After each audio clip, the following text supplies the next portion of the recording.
Chapter 6. While Cenopod dozed, with Rust Bucket still on guard, Mrs. Lightspeed worked away at her old white dressing gown. She had been altering it all morning, making the bottom longer and letting the sleeves down. It was almost ready.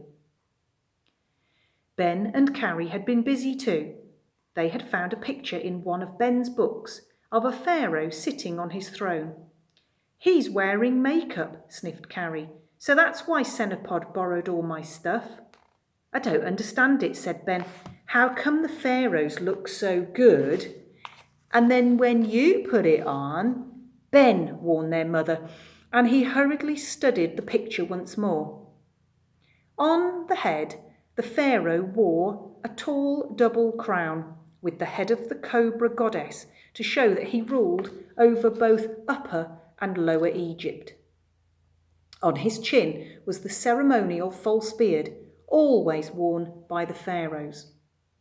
Carrie and Ben set about copying them.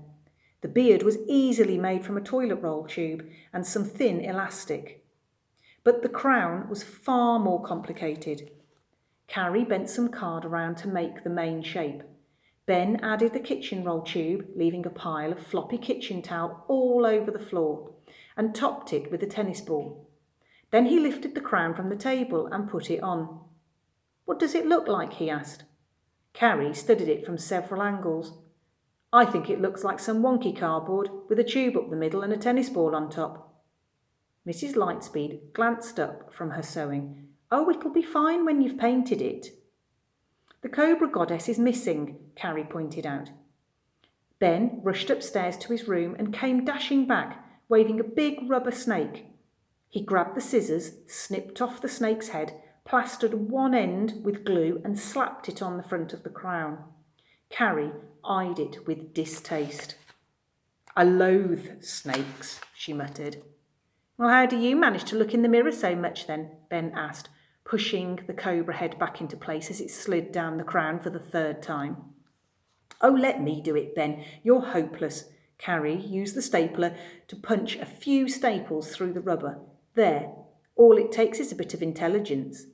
"Oh, don't you two ever stop arguing," sighed Mrs. Lightspeed. "Look, I've finished the royal robe now. What do you think?" She studied the children's faces. "Look, I know it's not perfect, but it's better than nothing." "It will look better when it's on. Let's see if Cenopod's awake yet."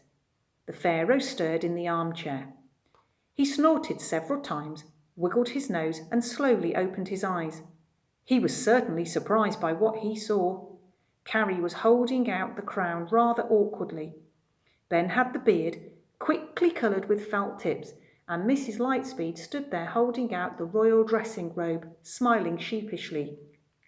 Cenopod straightened his aged back and took the crown from Carrie with both hands. He lifted it slowly to his head. It fitted rather well.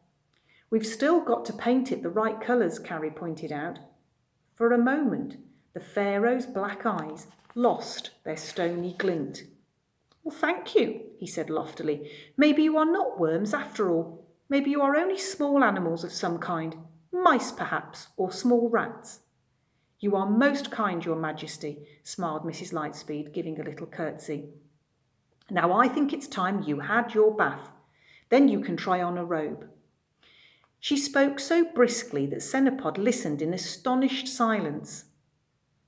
"Come this way." Mrs. Lightspeed pulled the pharaoh from the armchair and pushed him up the stairs in front of her, with Rust Bucket trotting at his heels. The two now seemed to be inseparable. Mrs. Lightspeed showed Cenopod the little bathrobe, gave him a clean towel, put in the plug, turned on the tap, and then pulled the door shut. She had barely taken 5 steps when the door was whisked open and Cenopod put his scowling head around the doorframe. He fixed Mrs. Lightspeed with a very imperious eye. "Where are you going?" he demanded. "You must come and bath me. And Carrie too." "I beg your pardon," cried Mrs. Lightspeed, shocked from head to toe. "We shall do no such thing. How very dare you?" Cenopod stepped out into the hallway. "How dare you speak to the pharaoh like that? I command that you both be my handmaidens. I am always bathed in ass's milk by my handmaidens." Mrs. Lightspeed took a deep breath and pushed Senapod back into the bathroom. "That was a very long time ago. You're a big boy now. You will have to bath yourself. Now get those stinky bandages off and get on with it."